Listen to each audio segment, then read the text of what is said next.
මේ අවස්ථාවේදී අපි විශේෂයෙන්ම අපි කතා කරපු සමහර දේවල් ගැන තව ටිකක් වැඩි විස්තර ඉගෙන ගන්න අවස්ථාවකට යමු. நாங்கள் இப்பொழுது கேட்ட இந்த காரியங்களை குறித்து இன்னும் கொஞ்சம் தெளிவாக சில காரியங்களை நாங்கள் விவரமாக நாங்கள் பார்க்க போகிறோம். So let's dive a little deeper into some of the things that we were talking about in the previous session. අපි අවසාන කාලය ගැන කතා කෙරුවා. යම් දේවල් සහ ඊශ්‍රායල් ගැන යම් දේවල් කතා කෙරුවා. நாங்கள் கடைசி காலத்தை குறித்து பேசினோம். அதே போல இஸ்ரேல் தேசத்தை குறித்து நாங்கள் பேசினோம். We talked about the end times, we talked about certain things and about Israel. අපි සභාව ගැනත් කතා කරලා තියෙනවා ටිකක්. We have talked a little about the church. நாங்கள் சபை குறித்து நாங்கள் கொஞ்சம் நாங்கள் பேசினோம். இஸ்ரேல் தேசத்தை குறித்து நாங்கள் பேசினோம். ඉතින් මම උත්සාහ කරන්නේ පුළුවන් තරම් දුරට අපිට මේ කාලවලට අපිට ගැලපෙන විශේෂයෙන්ම අපි දැනගත යුතු දේවල් කෙරේ ඔබගේ අවධානය යොමු කරන්න. නැත්නම් අපිට ඉවරයක් නැතුව මේක ඉගෙන ගන්න පුළුවන්. அதாவது இந்த கடைசி காலமாகி இந்த நாங்கள் வாழ்கிற இந்த காலத்துக்கு ஒப்பான சில காரியங்களை குறித்து நாங்கள் பார்க்க போகிறோம் மிகவும் கொஞ்சம் ஆழமாக. So I'm trying to just help us to understand things in the context of our time. If not, there is going to be an endless study. There is so much that we can study. ඉතින් අපි විශේෂයෙන්ම දෙවියන් වහන්සේගේ වචනය දිහා බලනකොට මේ අවසාන කාලය ගැන කතා කරනකොට මේ අවසාන කාලයට විශේෂයෙන්ම සම්බන්ධව තිබෙනවා ඊශ්‍රායල් කියන ජන සෙනග රට ජාතිය සහ අපි සභාව. கடைசி காலம் என்று சொல்லும் பொழுது உண்மையாக இந்த கடைசி காலத்துக்கு இஸ்ரவேல் நாடும் சபையும் நாங்களும் இதற்கு சம்பந்தப்பட்டிருக்கிறோம். So both of these groups, both the church and Israel, are connected to what we call the end times. So that is why we need to look at it a little closely. And there is much being said about Israel these days. So I would like to say something about that as well. මේ කාලේ ඊශ්‍රායල් ගැනත් යම් දේවල් කියන නිසා මම කතාබහේ තියෙන නිසා ඒ ගැනත් යමක් කියන්න කැමතියි. இஸ்ரவேல் கூட்டம் நாட்டை குறித்தும் அதிகமாக சில காரியங்கள் வேதத்தில் சொல்லியிருக்கிறபடினால இப்பொழுது நடந்து கொண்டிருக்கிற சில சம்பவங்களோடு கூட ஒப்பிட்டு நான் அதை பேச விரும்புகின்றேன். ඒ වගේම අපි හුඟක් මේ වචනය පාවිච්චි කරනවා. හැබැයි හුඟක් අය දන්නේ නැහැ ඒකේ තේරුම මොකක්ද කියලා. ඒ තමයි අවසාන කාලය. உண்மையாகவே நாங்கள் இந்த வார்த்தையை பயன்படுத்துகிறோம். அதாவது வந்து அதில் உள்ள விளக்கத்தை நாங்கள் அறியாமல் இருக்கோம். அதுதான் கடைசி காலம். So many of us use this word called end times, but most of us don't know, or everyone almost does not know what the end times is or what it means.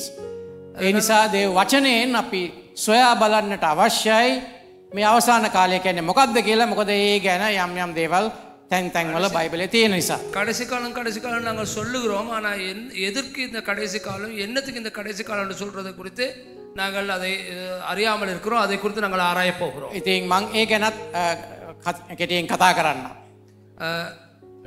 මම ඒ ගැනත් කෙටියෙන් කතා அதை குறித்து நான் உங்களோடு கூட சுருக்கமாக பேச விரும்புகின்றேன். ඇත්තටම අපි පළමුවෙන්ම ඊශ්‍රායල් හා සභාව ගැන කතා කරමු. முதலாவதாக இஸ்ரேல் குறித்தும் சபை குறித்தும் நான் உங்களுக்கு ஒப்பிட்டு பேச போகிறேன். ඊශ්‍රායල් සහ සභාව අතරේ හුඟක් දෙනෙක් සමානකමක් දකිනවා. ඒ කියන්නේ සමහරව හිතනවා ඊශ්‍රායල් කියන්නේ සභාව කියන්නේ ඊශ්‍රායල් කියලා. இஸ்ரவேலையும் சபையும் நாங்கள் ஒப்பிட்டு பேசும் பொழுது அதிகமான ஒரு நெருக்கமான ஒரு தொடர்பு இருக்கிறதாக நாங்கள் காணுகின்றோம். Some people see a clear connection between Israel and the church, so they say Israel is the church and church is Israel. නමුත් පැහැදිලිවම දේ වචනේ අපිට පෙන්වා දෙනවා ඊශ්‍රායල් කියන්නේ ඊශ්‍රායල්, සභාව කියන්නේ වෙනම කණ්ඩායමක් කියලා. அநேக பேர் அப்படி எங்களுக்கு கற்றுக் கொடுத்தாலும் நாங்கள் காணுகின்றோம் இஸ்ரவேல் என்று சொல்றது அது புறம்பாகவே அது ஒரு ஒரு ஒரு ஒரு காரியமாக இருக்கிறது. சபை என்று சொல்றது புறம்பாகவே அது வேறு ஒரு காரியமாக இருக்கிறது. So Israel is not the church. Israel is Israel and the church is of its own. So we need to see that there is a connection. ඒ අතරේ සමානකමක් තියෙනවද කියලා අපි බලන්න ඕනේ. அதாவது வந்து இஸ்ரேல் என்று சொல்லும் பொழுது அது இஸ்ரேல் புறம்பாகவே இருக்கின்றது. சபை என்று சொல்றது அது வேறு புறம்பாகவே இருக்கின்றது. ஆகவே இவைகள் ரெண்டுக்கும் இடையில ஏதாவது தொடர்புகள் இருக்கிறதா என்று சொல்றது நாங்கள் ஆராயலாம். යම් සමානකමක් තිබෙනවා නම් ඒ සමානකම තමයි දෙවියන් වහන්සේ ඊශ්‍රායල් සෙනග කැඳෙව්වේ පුරාණ කාලේ දෙවියන් වහන්සේ වෙනුවෙන් පොළවේ උන්වහන්සේව නියෝජනය කරන්න. அதாவது வந்து ஒரு சமத்துவம் இருக்கும் என்று சொன்னால் ஒரே ஒரு சமத்துவத்தான் இருக்கிறது. ஒவ்வொரு காலகட்டங்களிலே தேவனை பிரதிநிதித்துவப்படுத்துவதற்காக தெரிந்து கொள்ளப்பட்ட ஜனக்கூட்டம் என்று சொல்லி நாங்கள் எடுக்கலாம். So in the ancient times when God established Israel, Israel was to represent God on earth.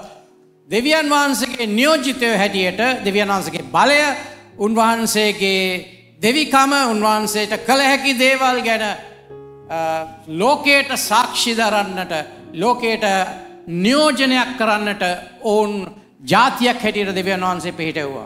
இஸ்ரவேல் ஜனத்தை நாங்கள் எடுத்துக்கொள்வோம் என்று சொன்னால் தேவன் யார், தேவன் எப்படிப்பட்டவர், தேவன் எப்படி இருக்கிறார் என்பதை குறித்து உலகத்துக்கு அறிவிக்கும்படியாய் ஒரு சாட்சியான ஒரு இனமாக இந்த இஸ்ரவேல் ஜனங்களை அவர் தெரிந்து கொள்கிறார். So in the ancient times God established Israel so that they will stand in place of God to display his power, his ability and all what God is to the world around.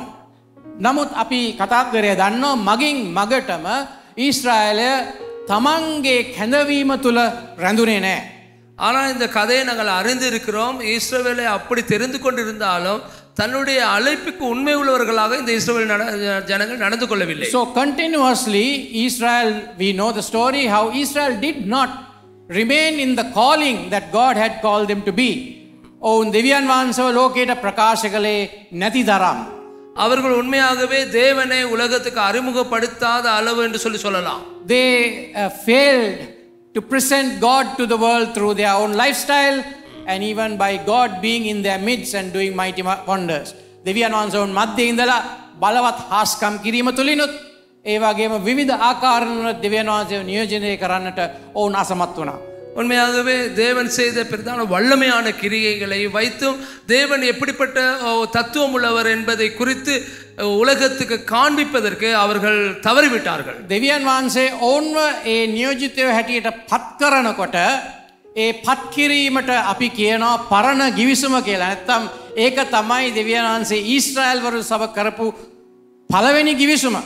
அதாவது வந்து அந்த தேவன் அந்த ஜனங்களை தெரிந்து கொண்டு அவர்களை ஏற்படுத்தும் பொழுது அந்த ஏற்படுத்துவதை தான் நாங்கள் வந்து பழைய ஏற்படுத்துதல், பழைய ஏற்பாடு என்று சொல்லி நாங்கள் அழைக்கின்றோம். So when God established Israel, that was called the old covenant because that was God's covenant with the nation Israel. නමුත් මේ ගිවිසුම තුල ඔවුන් පැවතුනේ නැහැ.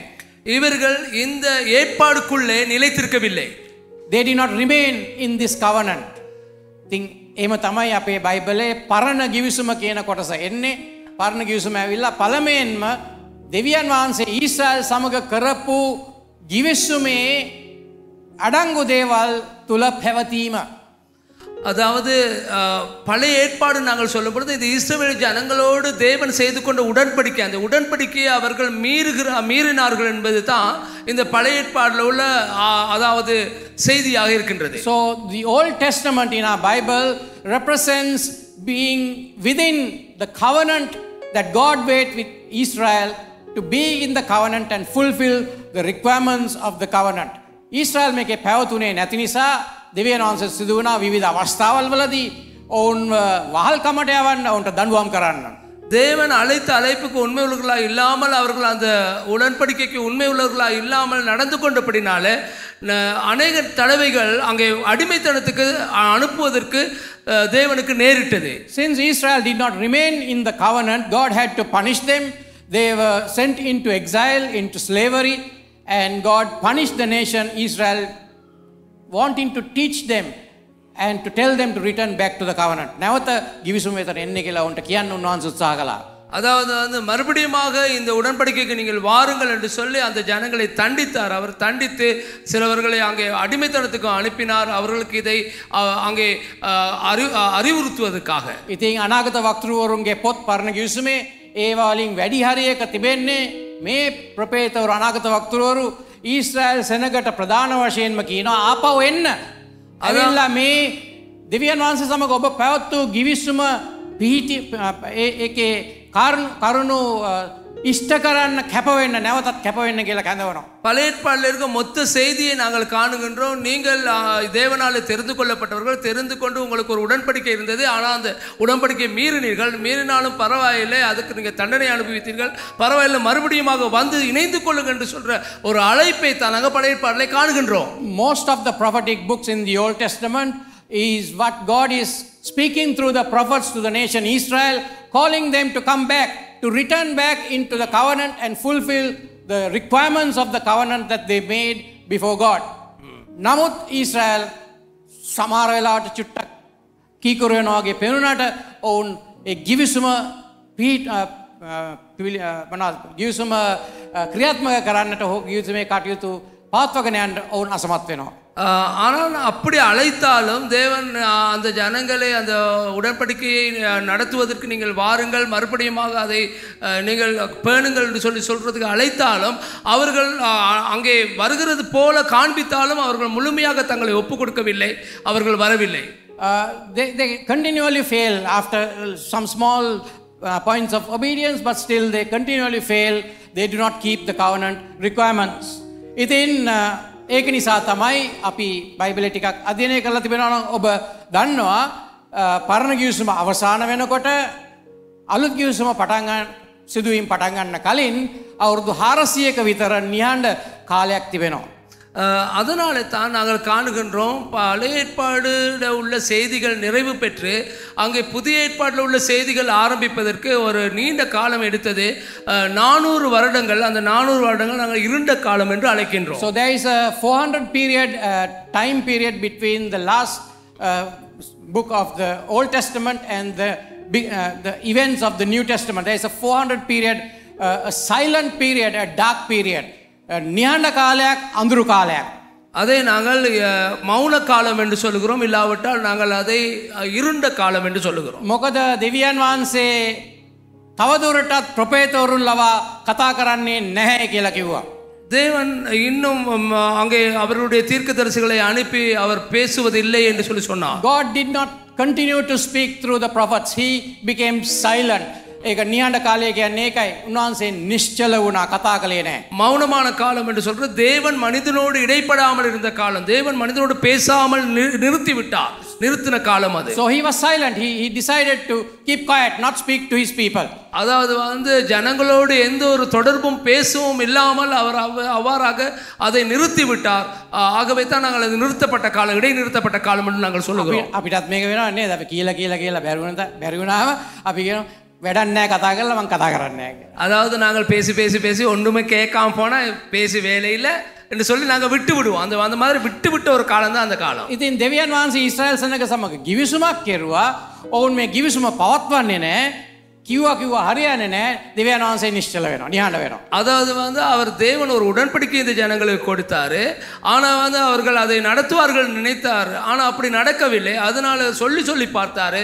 கடைசியில் அவர் விட்டு விட்டார். So God made a covenant with Israel. They do not keep the covenant promise. He tried telling them they could not continue. So God is silent.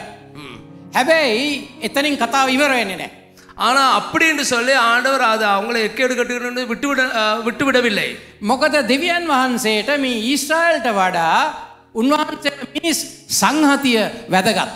ஏன்னு சொன்னால் இந்த இஸ்ரவேல் ஜனங்களை பார்க்கிலும் இந்த உலகத்தில் அழிந்து போகிற மற்ற ஏனைய ஜனங்கள் அவருக்கு மிகவும் தேவையாயிருந்தது. So God cares more than Israel. God cares for all of mankind.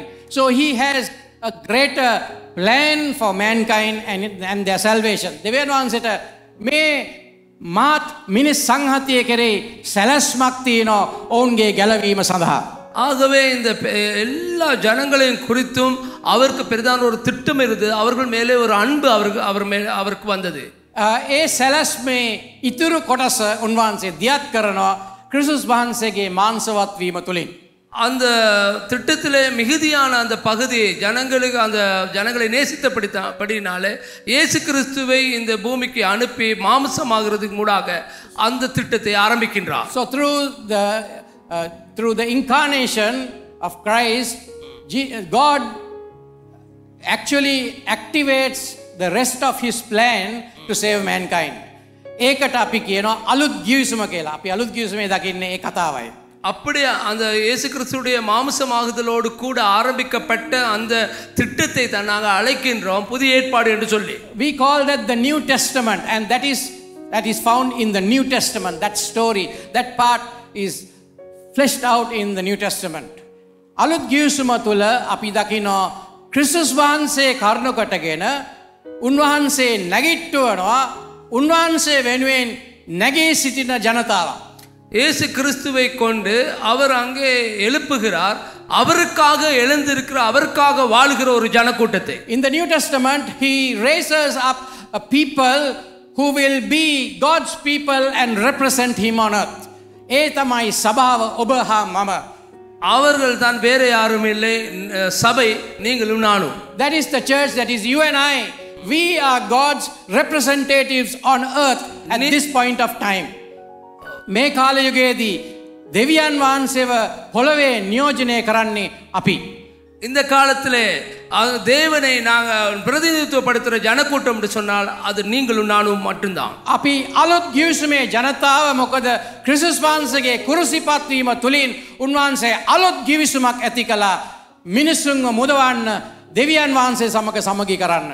அதாவது கிறிஸ்துவுக்கூடாக தேவன் வந்து ஒரு புதிய ஜனக்கூட்டத்தை எழுப்பினார், தேவனை அங்கே பிரதிநிதித்துவப்படுத்துவதற்கு இந்த உலகத்திலே. So through the crucifixion we have been called into a new covenant so that we will bring people into salvation and to have peace with God.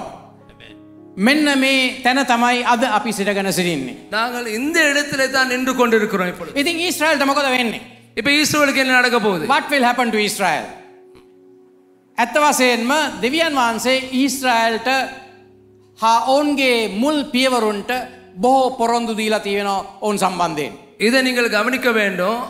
இப்படி இருந்தாலும் நிலைமை, தேவன் ஏற்கனவே ஆதி பிதாக்களுக்கு வாக்குத்தத்தங்களை கொடுத்திருந்தார், இந்த காரியங்களை நிறைவேற்றுவேன் என்று சொல்லி. God has given the forefathers of the nation of Israel various promises regarding them, that what God is going to do for them and through them. ඔවුන් තුලින් හා ඔවුන් උදෙසා කරන්න යන දේවල් ගැන උන්වහන්සේ කියලා තියෙනවා. அவர்களை கொண்டு அவர்கள் மூலமாய் என்னென்ன காரியங்களை செய்ய போகிறேன், எப்படி வாக்குத்தத்தங்களை நிறைவேற்றுவேன் என்று சொல்லி அவர் ஏற்கனவே சொல்லியிருந்தார். ඉතින් ඒ පොරොන්දු ඉෂ්ට වීමට යම්කිසි කාලයක් තිබෙනවා දෙවියන් වහන්සේගේ සැලැස්ම තුල. ஆகவே அந்த வாக்குத்தத்தங்கள் நிறைவேறுவதற்கு ஒரு சில காலகட்டங்கள் இருக்கிறது தேவனுடைய அந்த பெரிதான திட்டத்திலே. So in God's plan there is a time slotted out for God to fulfill the promises that he made to the forefathers of Israel. අද සභාව දෙවියන් වහන්සේගේ රාජ්‍ය පුලුල් කරමින් පතල කරමින් සිටින උන්වහන්සේගේ නියෝජිතය හැටියට. இன்றைக்கு சபை தேவனுடைய ராஜ்யத்தை அவர்கள் மிகவும் பெருக்கி கொண்டிருக்கிறார்கள் தேவனுடைய திட்டத்தை நிறைவேற்றுவதற்கு. So today the church is promoting and they are expanding the kingdom of God on earth. ඉතින් දෙක අතරේ තියෙන සම්බන්ධය මොකක්ද? දෙක අතරේ තියෙන සම්බන්ධය මොකක්ද? இது ரெண்டுக்கும் இடையில இருக்கின்ற தொடர்பு என்ன? ක්‍රිස්තියානි ලෝකය මේ ගැන බෙදිලා ඉන්නවා. கிறிஸ்தவ உலகம் வந்து இதை குறித்து அங்கே வேறு பிரிக்கப்பட்டிருக்கு. So what is the connection? இதுல இருக்கின்ற தொடர்பு என்ன? Between the two groups, because the Christian world is divided among this. நாங்கள் காணுகின்றோம் கிறிஸ்தவ உலகம் வந்து இது ரெண்டுல இருந்து பிரிக்கப்பட்டிருக்கிறது. ක්‍රිස්තියානි ලෝකයේ එක කොටසක් කියනවා ඊශ්‍රායල් දෙවියන් වහන්සේගේ ජනතාව, ඒ නිසා දෙවියන් වහන්සේ ඔවුන්ගේ සතුරන් පරාජය කරලා සතුරන්ගෙන් ඔවුන්ට නිදහස දීලා ඔවුන්ට ජය දෙන්න යනවා කියලා. கிறிஸ்தவ உலகத்தில் நாங்கள் காணுகின்றோம் இஸ்ரவேலுக்கு என்ன நடக்க போகுது என்று சொல்லி அங்கே சத்துருக்கள் வருவார்கள், அந்த சத்துருக்களை தேவன் அங்கே அப்படி அழித்து அவர்களுக்கு ஜெயம் கொடுப்பார் என்று சொல்லுகிறார். So some Christians say that Israel is God's people, so God will protect them, he will give them victory over their enemies, and no one will be able to just destroy Israel. කාටවත් ඊශ්‍රායල් විනාශ කරන්න ලැබෙන්නේ නැහැ.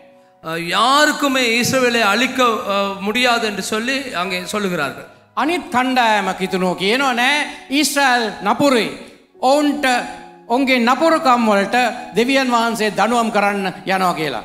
இன்னொரு கிறிஸ்தவ கூட்டம் இருக்கிறார்கள், அவர்கள் சொல்கிறார்கள் இஸ்ரவேலர்களோ ரொம்ப கொடூரமானவர்கள், அவர்களை தேவன் அழித்து போடுவார் என்று. So the other group says no, Israel are wicked and God will punish them for their wickedness. then මේම කියනකොට අපි ඇත්තටම කොතන හිටගන්නද කියලා දන්නේ නැහැ. இப்படி சொல்லும் பொழுது எந்த பக்கம் நிக்கிறதுன்னு தெரியாம இருக்குது. We don't know where to stand when we have these two positions. இந்த ரெண்டு நிலையிலையும் எந்த நிலையிலே நாங்க நிற்பது என்று சொல்லி அங்கே கிறிஸ்தவர்கள் அறியாமல் இருக்கிறார்கள். ඒ නිසා මොකද්ද අපේ පදනම? ஆகவே எங்களுடைய நிலை என்ன? Where do we stand? Let me quickly run through that. இக்மனிங் මම මේක කියන්නම්. நாங்க எங்கே நிற்க வேண்டும் என்று சொல்லி நான் வெகு சீக்கிரமா உங்களுக்கு சொல்ல போகிறேன். ஓ இஸ்ரவேல் දෙවියන් වහන්සේගේ ජනතාව. ஓ இஸ்ரவேல் வந்து தேவனுடைய ஜனங்கள் தான். ඔවුන්ට දෙවියන් වහන්සේ යම් මිදීමක් ගැලවීමක් දෙනවා නම් ඒක දෙන්නේ උන්වහන්සේගේ මහිමය නිසා මිස වෙන මොකුත් නිසා නෙවෙයි. தேவன் அந்த இஸ்ரவேல் ஜனங்களுக்கு ஏதாவது ஒரு விடுதலை ஒரு மீட்பு கொடுப்பார் என்று சொன்னால் அது தேவனுடைய மகிமைக்கு என்று கொடுக்கிறது ஒன்று, வேற அந்த ஜனங்களுடைய நன்மையினாலே அல்ல. So if at all God is going to deliver Israel for some reason, that is only because of God's glory will he deliver them. ඊශ්‍රායල්ගේ ඇති යහපතක් නිසා ඔවුන්ට කිසිම කරුණාවක් ලැබෙන්න යන්නේ නැහැ. இஸ்ரவேலில் இருக்கிற ஏதாவது ஒரு நன்மை நிமித்தமாக அவர்களுக்கு கிருபை கிடைக்க போவதில்லை. ඇත්ත වශයෙන්ම ඔවුන්ගේ නපුරුකම් වලට උන්වහන්සේ ඔවුන්ට දඬුවම් විඳින්න සලස්වනවා. විවිධ ජාතීන් ඔවුන්ට යම් ආකාරවලින් பீடா කරන්න සලස්වීම තුලින්. அதாவது அவர்களுடைய அதாவது வந்து அவர்களுடைய பொல்லாப்பின் நிமித்தமாக அவர்களுக்கு சில தண்டனைகள் கிடைக்கின்றது. மற்ற அந்நிய ஜனங்களுக்கு கூடாக அந்த சில உபத்திரவங்களை வரவழைப்பது கூடாக. So in fact God will allow certain nations to continue to harass them as a punishment for their wickedness. මොකද ඔවුන් අදටත් දෙවියන් වහන්සේ කෙරේ ඇදහිල්ල ඇති ජනතාවක් නොවේ. இன்றைக்கும் கூட அவர்கள் வந்து தேவனை சரியான விதத்திலே விசுவாசித்து அவருக்கு அர்ப்பணிக்கப்பட்ட ஜனங்களாக நடந்து கொள்ளவில்லை. Because up to today they are not a people that have faith in God. ඔවුන් අනාගත වාක්‍යය සම්පූර්ණ වුණත් හාස්කමකින් වගේ ඔවුන් නැවත තමන්ගේ දේශයට ආවත් ඒකේ අපි කියුවා අතික්කාගහේ දලුලෑම ඒක වුණත් தாமத் ஓன் தேவியன் வான்சிக்கரே விசுவாசே නැහැ. அதாவது வந்து தீர்க்க தரிசனம் ஒரு நிறைவேறினாலும் கூட அற்புதத்துக்கூடாக அவர்கள் மறுபடியுமாக ஒரு தேசமாக அவர்கள் மறுபடியும் மீள கட்டப்பட்டாலும் கூட அவர்கள் இன்னும் தேவனை உணராமல் இருக்கிறார்கள். So Israel, after having experienced all the great fulfillment of prophecy, they still don't have faith in God. මෙසියස් වහන්සේ ආවම බයිබලයේ කියනවා උන්වහන්සේ සුව කියන් වෙතට ආවා. සුව කියෝ උන්වහන්සේව අඳුනාගත්තේ නැහැ කියලා. வேதம் சொல்லுகின்றது அவர் மாம்சமாக இந்த பூமியிலே தோன்றினார் மெசியா. ஆனாலும் அந்த மெசியாவை அவர்கள் எதிர்பார்த்திருந்தார்கள். எதிர்பார்த்து இருந்தும் அவர்கள் வந்து மெசியா வந்ததுக்கு பிறகு அவர்கள் ஏற்றுக்கொள்ளவில்லை. When the Messiah came, the Bible says he came unto his own and his own did not recognize him. උන්වහන්සේ අනාගත වාක්‍ය සම්පූර්ණ කළා. මෙසියස් වහන්සේගේ අනාගත වාක්‍ය සියල්ලක්ම සම්පූර්ණ කළා. மேசியா வருவார், எப்படி வருவார், எங்கே வருவார், எல்லா தீர்க்க தரிசனங்களும் அப்படியே துல்லியமாக நிறைவேறியது. ஆனாலும் அவர்கள் ஏற்றுக்கொள்ளவில்லை. Jesus fulfilled all the messianic prophecies, but they did not recognize him as the Messiah. උන්වහන්සේව කුරුසිපත් කළා මැරුවා. அவர்கள் இயேசு கிறிஸ்துவை அவர்கள் அதாவது அவர்கள் இனம் கண்டு கொள்ளவில்லை. சிலுவையிலே அறைந்து கொண்டு விட்டார்கள். They did not accept the Messiah. They crucified him. ඔවුන් ක්‍රිස්තු වර්ෂ 70 දී ඊට පස්සේ ආපහු දඬුවමට යනවා. ආයි වහල්කමට යනවා. ලෝකේ පුරාම විසිරලා යනවා. அப்படி அங்க மெசியாவை அவர்கள் கொன்றபடியினாலே மறுபடியுமாக அவர்கள் என்ன செய்கிறார்கள், அடிமைத்தனத்துக்கு போகிறார்கள். 70வது ஆண்டிலே அவர்கள் மறுபடியுமாக மற்ற நாடுகளுக்கு சுதந்திரிக்கப்படுகிறார்கள். 70 AD they are once again dispersed, gone into exile as slaves all over the world. ඉතින් මේක තමයි කතාව. இதுதான் இந்த கதை. නමුත් දෙවියන් වහන්සේ ඔවුන්ව එක්රැස් කරන්න පොරොන්දුනා, එක්රැස් කෙරුවා. ஆனால் தேவன் மறுபடியுமாக நேரத்தோடு பிதாக்களுக்கு வாக்கு கொடுத்திருந்தார் அவர்களை ஒன்று சேர்ப்பேன் என்று சொல்லி. ஆகவே அதே மாதிரி ஒன்று சேர்த்தார். God promised to bring them back, he brought them back. තාමත් විශ්වාස කරන්නේ. அப்படி இருந்தும் இன்னும் விசுவாசிக்கிறார்கள் இல்லை. They still do not believe in God. ඔවුන් ඒ වෙනුවට තියෙන සියලු පාප ඉෂ්ට දේවල් වල යෙදෙනවා. அதற்கு பதிலாக என்னென்ன தேவனுக்கு அருவருப்பான காரியங்கள் செய்ய முடியும் அதெல்லாம் இன்னும் செஞ்சுக்கிட்டு தான் இருக்கிறார்கள். Instead of that, they engage in all kinds of sinful acts. ගිය අවුරුද්දේ ඔක්තෝබර් මාසේ 7 වෙනිදා சென்ற வருடத்திலே அக்டோபர் மாதம் 7ஆம் தேதி ඔවුන් ආක්‍රමණය කරපුවාම அவர்களை ஆக்கிரமித்த பொழுது තරුණ තරුණිය විශාල සංඛ්‍යාවක් මහා සංගීත ප්‍රසංගයක තමයි සිටියේ. அதாவது அநேக வாலிப பிள்ளைகள் வாலிப யுவதிகள் வந்து பெரிதான ஒரு பாட்டு கச்சேரியில தான் இருந்தார்கள். On October 7th last year, when they were invaded by their neighbors, most of these young people were in a party all night. ඒකේ ස්වභාවය ඔබ දැකලා ඇති. බොහොම දුෂ්ට නපුරු ස්වභාවයක් ඇති සාදයක් තමයි පැවතුනේ. அவர்கள் வந்து உலகத்திலே தேவனுக்கு அருவருப்பான காரியங்களை தான் செய்து கொண்டு அந்த அந்த உல்லாசமாக இருந்தார்கள் அந்த இடத்திலே. ඊට වඩා භයංකර දේවල් වල ඔවුන් යෙදෙනවා අදටත්. அதை பார்க்கிலும் மிகவும் பயங்கரமான அருவருப்பான காரியங்களை இன்னும் தான் செய்து கொண்டிருக்கிறார்கள் அந்த ஜனங்கள். දෙවියන් වහන්සේගේ දඬුවම තාමත් තියෙනවා. මොකද ඔවුන්ට නිදහසේ ඉන්න නැහැ. தேவனுடைய தண்டனை இன்னும் நிகழ்ந்து கொண்டுதான் இருக்குன்னு சொன்னா அவர்கள் திருந்துறார்கள் இல்லை. අවට ජාතීන් ඔවුන්ට පීඩා කරනවා. අවට ජාතීන් ඔවුන්ට පීඩා කරනවා. ஆகவே தான் அந்த சுற்றுப்புறத்தில் உள்ள ஜனங்கள் அவர்களை தண்டிக்கும்படியாக வைத்திருக்கிறார். The nations around are persecuting them because they are not right with God. දෙවියන් වහන්සේ සමග ඔවුන් හරි ගැස්සিলা නැහැ. இன்னும் தேவனோடு கூட அவர்கள் தங்களை அவர்கள் திருத்திக் கொள்ளாதபடினால தான் மற்ற ஏனைய நாடுகளை எழுப்பி இருக்கிறார் அவர்களை அடிப்பதற்கு. ඔවුන් තමන්ගේ හැකියාව ගැන බලය ගැන පාරට්ටු කරනවා. தங்களுடைய திறமைகளை குறித்து அறிவை குறித்தும் அவர்கள் பாராட்டிக் கொண்டிருக்கிறார்கள். They are basically boasting on their abilities and their strength. ඒ නිසා දෙවියන් වහන්සේ උන්ට ඔප්පු කරන්න යනවා ඔවුන්ගේ හැකියාවෙන් මේක කරන්න බෑ කියලා.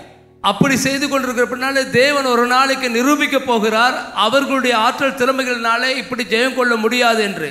God is going to prove to them that they will not be able to overcome this with their strength, neither with their friends.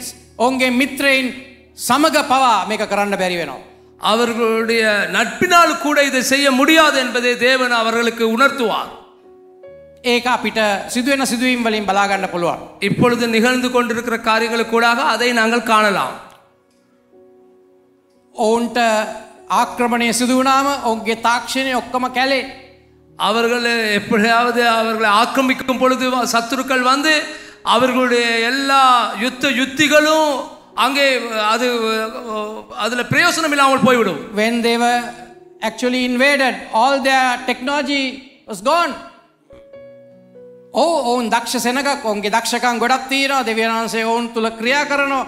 නමුත් ඔවුන්ගේ හැකියාවෙන් ඔවුන්ට හිට ගන්න බැරි බව දෙවියන් වහන්සේ ඔප්පු කරමින් සිටිනවා. அவர்கள் உண்மையாகவே உலகத்திலே போற்றப்படுகிற அளவுக்கு தொழில்நுட்பத்திலே மிகவும் வந்து முன்னேறினவர்கள் தான். அந்த ஆற்றலின் தேவன் தான் கொடுத்தார். ஆனால் தேவன் உணர்த்த போகிறார் அவைகளினாலே வெற்றி கொள்ள முடியாது என்று. ඒ නිසා කිතුණු අපේ වගකීම ඔවුන්ගේ ඇස් පැහැදෙන පිණිස යාඥා කරන එකයි.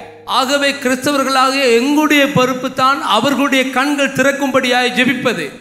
The responsibility of our Christians is that we may pray that their eyes will be open to the fact that their Messiah will be coming for them. උන්ගේ මෙසියස් වහන්සේ ඔවුන් වෙනුවෙන් පැමිණෙනවා කියන காரணேட்ட உங்க ඇස් විවුර්ත වෙන්න ඕනේ. அவர்களுடைய மேசியா அவர்கள் மீட்டுக்கொள்ள வரப்போகிறார் என்பதை குறித்து காணும்படியாய் கண்களை திறக்கும்படியாய் நாங்கள் ஜெபிக்க வேண்டும். ඔවුන් තමන්ගේ පව් ගැන පසුතැවිලි වෙන්න ඕනේ.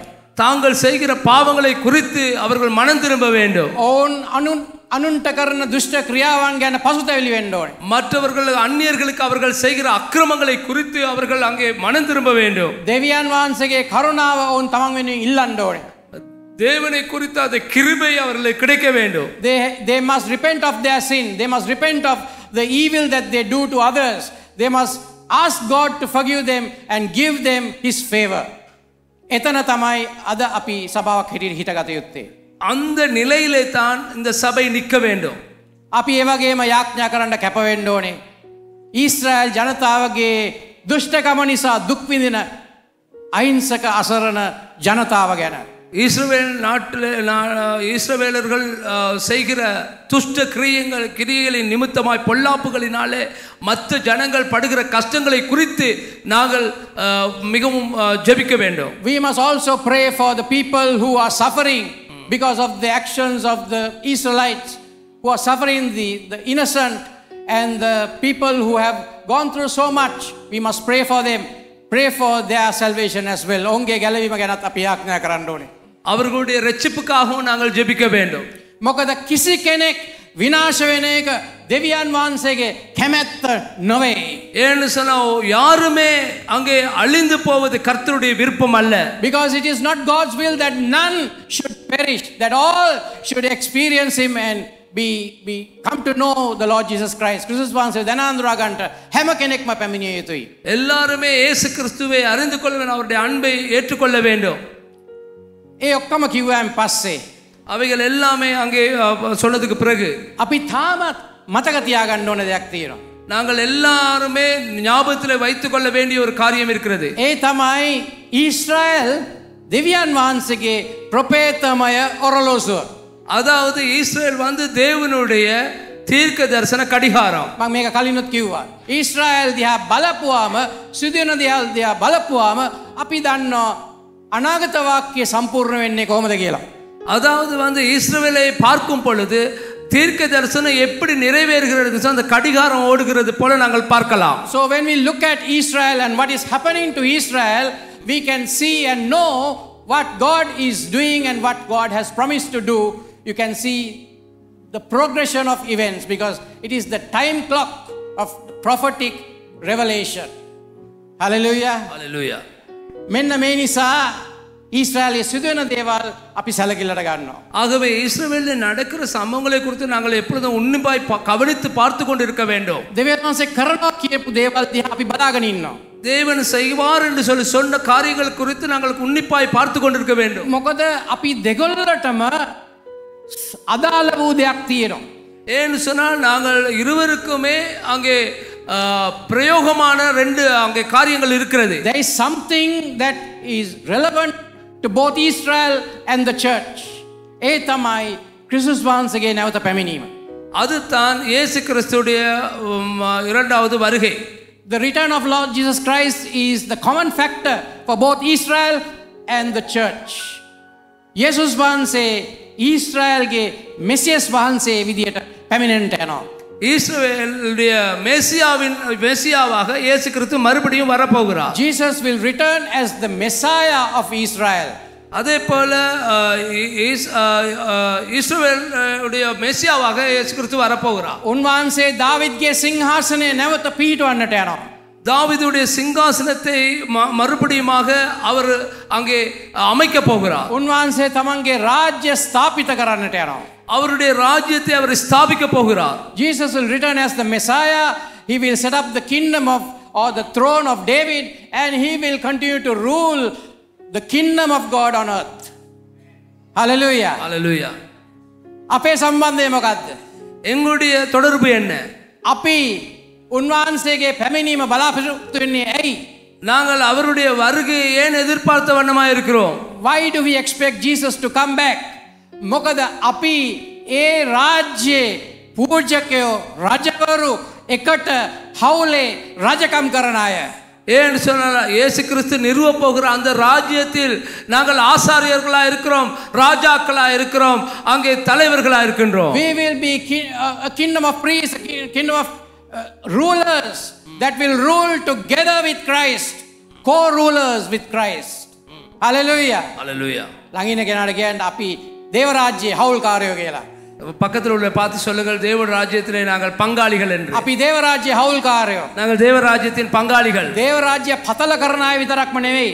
தேவனுடைய ராஜ்யத்தை நாங்கள் பெருக பண்ணுகிறவர்கள் மாத்திரமல்ல. නමුත් ක්‍රිස්තුස් වහන්සේ සමග එකට රජකම් කරන්න බලාගෙන සිටින අය.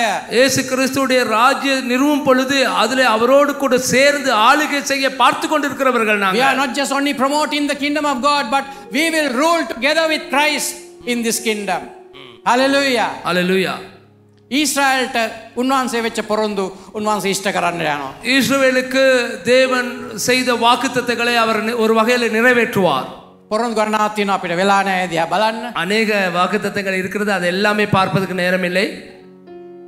ඔවුන් ඒ පොරොන්දුවේ ආශිර්වාදයේ භුක්ති විඳිනවා විතරක් නෙමෙයි, ඔවුන් අන්තිමට ක්‍රිස්තුස් වහන්සේව තමන්ගේ මෙසියස් වහන්සේ හැටියට පිළිගන්නට නියමිතයි. அதாவது அவர்கள் அந்த வாக்குத்தத்தங்கள் நிறைவேறுவது பார்க்கறது மாத்திரமல்ல, இயேசு கிறிஸ்துவை அவர்கள் மெசியாவாக ஏற்றுக்கொள்கிற ஒரு தருணம் அவர்களுக்கு வரும். Not only will Jesus fulfill the promises to Israel, but Israel will also accept him as their Messiah, and they will place their faith in Christ, because he will come at a time when they are pressed and in difficulty. ඔවුන් අමාරුවට වැටුණු අවස්ථාවක් තුළ තමයි ක්‍රිස්තුස් වහන්සේ නැවත පැමිණෙන්නේ. என்று சொன்னால் அவர்கள் மிகவும் ஒரு துர்ப்பாக்கியமான ஒரு இடத்துக்கு தள்ளப்பட்ட நேரத்திலே தான் மேசியா ஆகிய இயேசு கிறிஸ்து பூமிக்கு வருவார். මම මේක சார்ட் එක දාලා තියෙන අපිට நான் இதை ஒரு சார்ட்டாக நான் உங்களுக்கு போட்டிருக்கிறேன். මේ சார்ட் එකෙන් අපිට බලා ගන්න පුළුවන් මේ සිදුවීම් පිළිවෙල.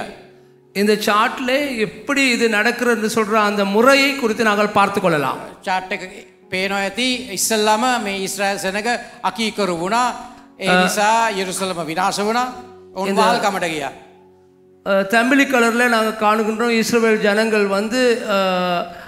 அவர்கள் கீழ்ப்படியாமல் போனார்கள். கீழ்ப்படியாமல் போனதுக்கு பிறகு அவர்கள் அங்கே அடிமைத்தனத்துக்கு போகிறார்கள். So in the early period Israel was not faithful, they were disobedient. Jerusalem was destroyed and they went into exile. නමුත් අවුරුදු 70කට පස්සේ නැවත දේශයට පැමිණුණා. அதுக்கு பிறகு நாங்கள் காண்கின்றோம், அங்கே எருசலேமும் அங்கே அழிக்கப்பட்டது. மறுபடியுமாக அவர்கள் மீள கட்டப்பட்டு ஒரு ராஜ்யமாக எழும்பி வந்தார்கள். After 70 years they returned back to the land. දේශය ගොඩ නැගුවා. අපි දන්නවා කතාව. ඉතින් ඒ කාලෙදිත් අකීකරකම තිබුණා. උන්වහන්සේ නිහඬ වුණා.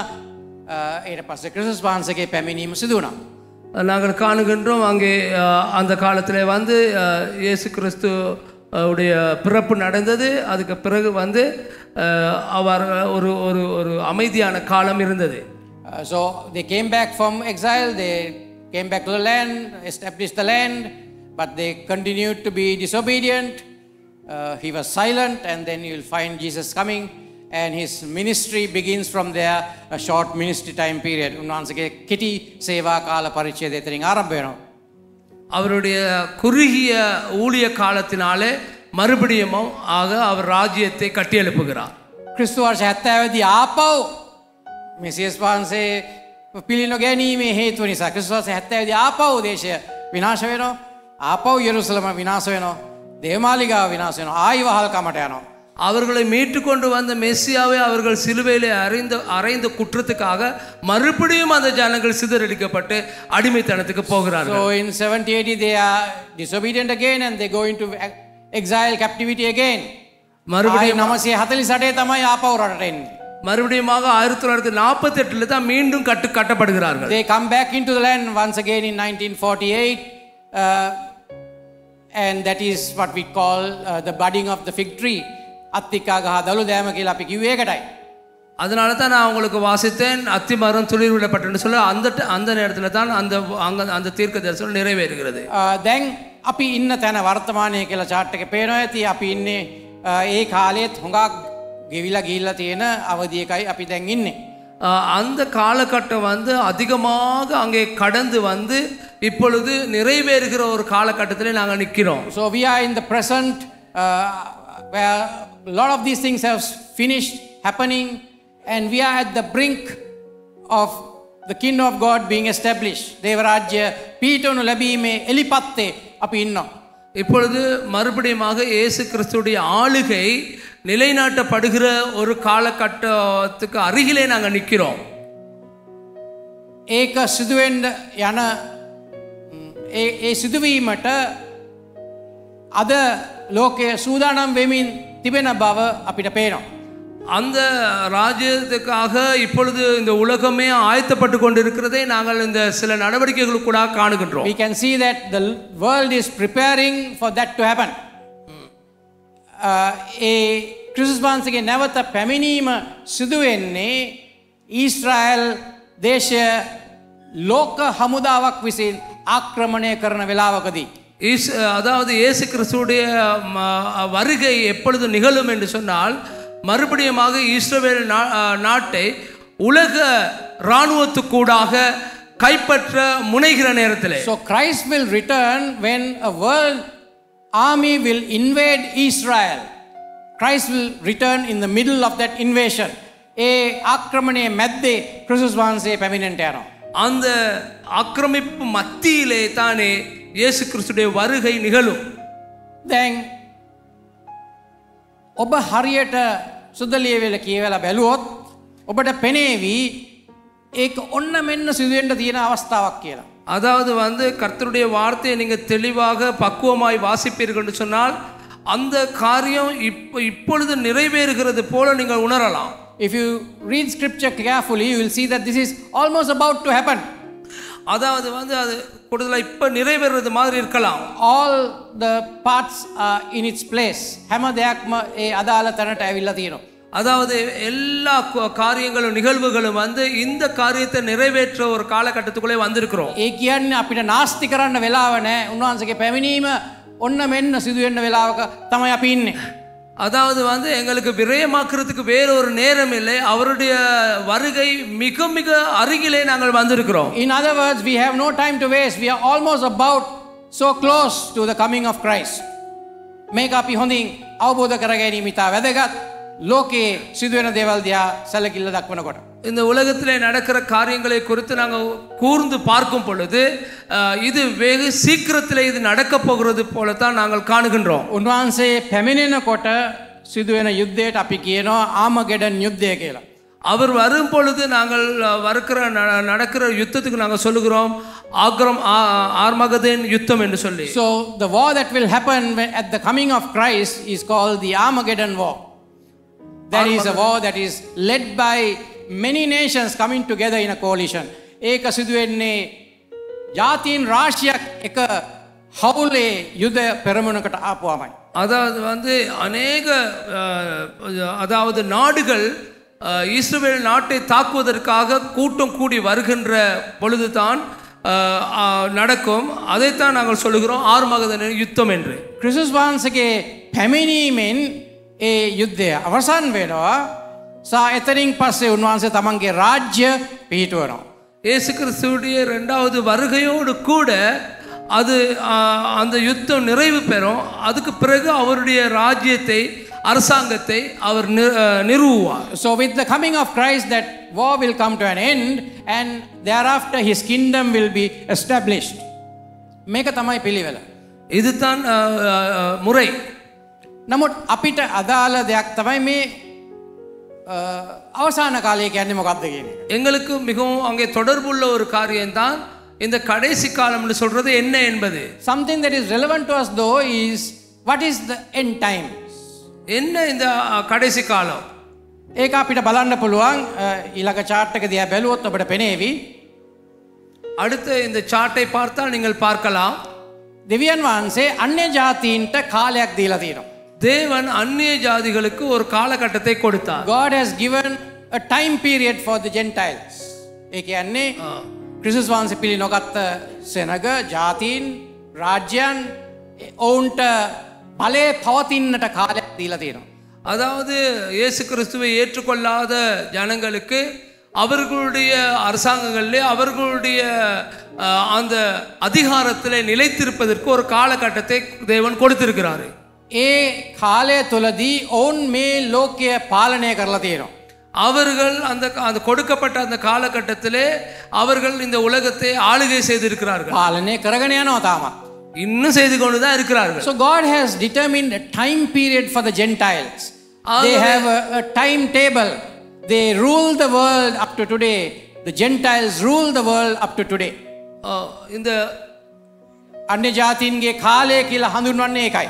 அந்நிய ஜாதிகளுடைய காலம் என்று சொல்லி காண்பது அதுதான். ඒ අන්‍ය ජාතීන්ගේ කාලේ අන්තිම කොටසට අපි කියනවා අවසාන කාලය කියලා. அந்த அந்நிய ஜாதிகளுடைய கடைசி காலகட்டத்தை நாங்கள் கடைசி காலம் என்று சொல்லுகிறோம். The latter part or the last section of the time of the Gentiles is what we call the end times. ඒ කාලය පටන් ගත්තේ ක්‍රිස්තුස් වහන්සේගේ මාංශවත් වීමෙන්. அந்த காலகட்டம் எப்பொழுது ஆரம்பிக்கப்பட்டதுன்னு சொன்னா இயேசு கிறிஸ்துவுடைய மாம்சமாக வந்த காலத்திலே. That started from the time that Christ was incarnated or he was born on earth. From that time onwards, the end times has begun. It continues. We are already in the end times. ඒ කාලේ ආරම්භ වුණා ක්‍රිස්තුස් වහන්සේ උපත ලැබූ වෙලාවේ සිට. ඒ කාලය දිගටම යනවා. අපි දැන් ඒ අවසාන කාලය තුල ජීවත් වෙමින් සිටිනවා. அதாவது இயேசு கிறிஸ்து பிறந்த நேரத்திலே தானே அந்த கடைசி காலம் ஆரம்பித்து விட்டது. இப்பொழுது அதன் கடைசி கட்டத்துக்கு நாங்கள் வந்திருக்கிறோம். ඒ කාලය අවසන් වුණාම අවසාන කාලය අවසන් වෙනවා.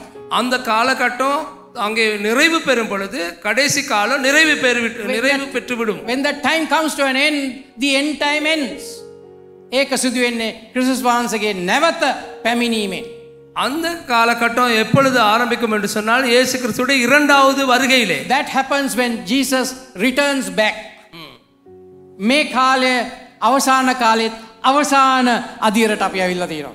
இந்த நாங்க இப்ப வாழ்ந்து கொண்டிருக்கிற இந்த காலகட்டத்தை நாங்கள் குறிப்பிடலாம் அந்த கடைசி காலத்திலே கடைசி கட்டத்திலே இருக்கிறோம் என்று. So we have come to the end part of the end times.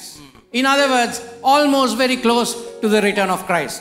ක්‍රිස්තුස් වහන්සේගේ නැවත පැමිණීමට ඉතා සමීප අවසාන කාලෙත් අවසාන අදියරට අපි ඇවිල්ලා තියෙනවා. இயேசு கிறிஸ்துவின் இரண்டாவது வருகைக்கு மிகவும் சமீபமாக இருக்கிறோம் நாங்கள். මට වෙලාව නැහැ මේක පැහැදිලි කරන්න. දානියෙල්ගේ පොතේ තියෙන දෙවෙනි පරිච්ඡේදයේ තියෙන නෙබුකද්නේසර්ගේ සීනය ඒක තමයි අර අන්‍යජාතින්ගේ කාලය. ඒ සීනය අනුව ඒ රූපය කඩා බිඳ දමනු ලබනවා. ඒ කාල දෙක අතරේ තියෙන කාලයට තමයි අපි අන්‍යජාතින්ගේ කාලය කියලා කියන්නේ. தானியேல் புத்தகத்தில் சொல்லப்பட்ட 2ஆம் அதிகாரத்திலே ஒரு உருவத்தை அவர் காணுகின்றார். அந்த உருவத்தில் உள்ளது எல்லாமே அந்நிய ஜாதிகளுக்குரிய அந்த காலகட்டங்கள் அவைகள் எப்படி வந்து தோன்றி அழியும் என்பதை குறித்து அதில் சொல்லப்பட்டிருக்கிறது.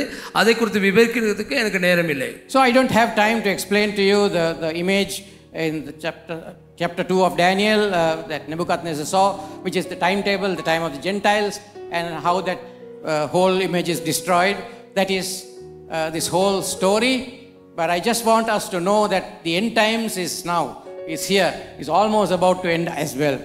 අවසාන කාලයක් දැන් තියෙනවා. ඒකත් අවසන් වෙන්න ඕන්න වෙන්න තියෙන යුගයකයි අපි දැන් ඉන්නේ කියන එක ඔබ දැනගන්නවට කැමතියි. நாங்கள் கடைசி காலத்தில் தான் இருக்கிறோம். அந்த கடைசி காலத்தில் கடைசி கட்டத்திலே தான் நாங்கள் இருக்கிறோம். அந்த நிறைவேறுகின்ற அந்த சம்பவங்களுக்கூடாக நாங்கள் தொடர்புள்ளவர்களாக இருக்கிறோம். මම ඉක්මනින් ඔබේ අවධානය යොමු කරන්නම් එසකියල්ගේ පොතට.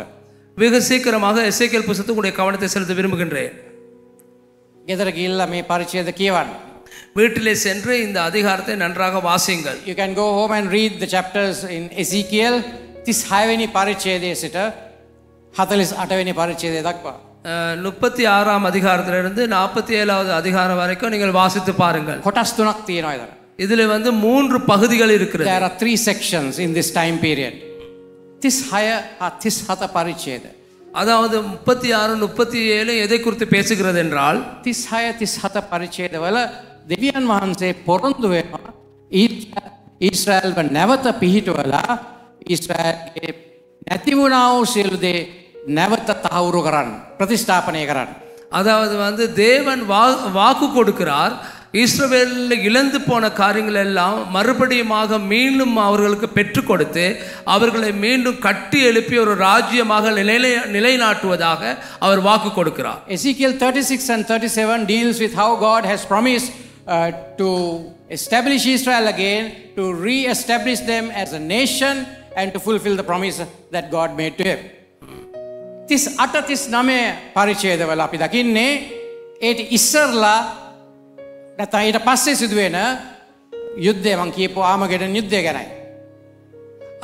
மீண்டும் கட்டப்பட்ட அந்த இஸ்ரவேல் நாட்டுக்கு மறுபடியும் என்ன நடக்க போகுது என்பதை குறித்து தான் 38ஆம் அதிகாரத்தில் 39வது அதிகாரத்தில் சொல்லப்பட்டிருக்கிறது. Chapter 38 and 39 is about the Armageddon war, or how the nations will invade Israel. ඊළඟ කොටස 40 සිට 48 දක්වා කොටස அதுக்கு பிறகு 40-47 வரையும் உள்ள அந்த அதிகாரங்கள், chapter 40 to 48 is how God will establish his kingdom on earth and fulfill all promises.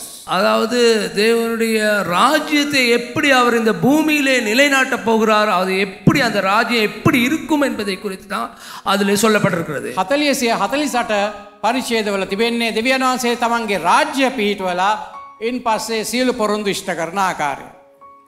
அதாவது 40 47 வரைக்கும் இருக்கிறது தேவன் எப்படி அந்த ராஜ்யத்தை நிலைநாட்டி அதை எப்படி நிறுவ போகிறார் என்பதை අපි 38 39 පරිච්ඡේද කියවුවොත් நாங்கள் 38-39 වசனங்களை வாசிக்கும் பொழுது අපිට පෙනෙයි ඒකේ ඉන්න නළුවෝ ටික සහ ඒ සිදුවීම් ටික හරි තැන් වලට செட் வேகன் எනවා කියලා. அதாவது வந்து அதில் இருக்கின்ற அங்கே கதாபாத்திரங்கள் அதில் இருக்கிற நிகழ்வுகள் வந்து பொருத்தி பார்த்தால் எங்களுக்கு விளங்கிக் கொள்ள முடியும் இப்பொழுது அது நிறைவேறி கொண்டிருக்கிறது என்று சொல்லி. If you read chapter 38 and 39 you will see that all the players in the story are positioning, coming to its proper position. දැන් ඊශ්‍රායලයේ සිදුවෙන දේවල් දිහා බැලුවොත් එහෙම ආක්‍රමණයක් සිදු වෙන අවුරුද්දකට කලින් යුද්ධයක් පටන් ගත්තා. ඒක ඉවරයක් නෑ. එක එක අය සම්බන්ධ වෙන්න හදනවා. මේක ලෝක යුද්ධයක් දක්වා වර්ධනය වෙන්න පුළුවන් හැකියාව දැන් වෙනකොට තියෙනවා. அதாவது இப்பொழுது நாங்கள் அறிவோம், சென்ற வருடத்திலே ஒரு யுத்தம் ஆரம்பித்தது. அந்த யுத்தம் இன்னும் நிகழ்ந்து கொண்டே இருக்கிறது, முடிவில்லாமல் இருக்கிறது.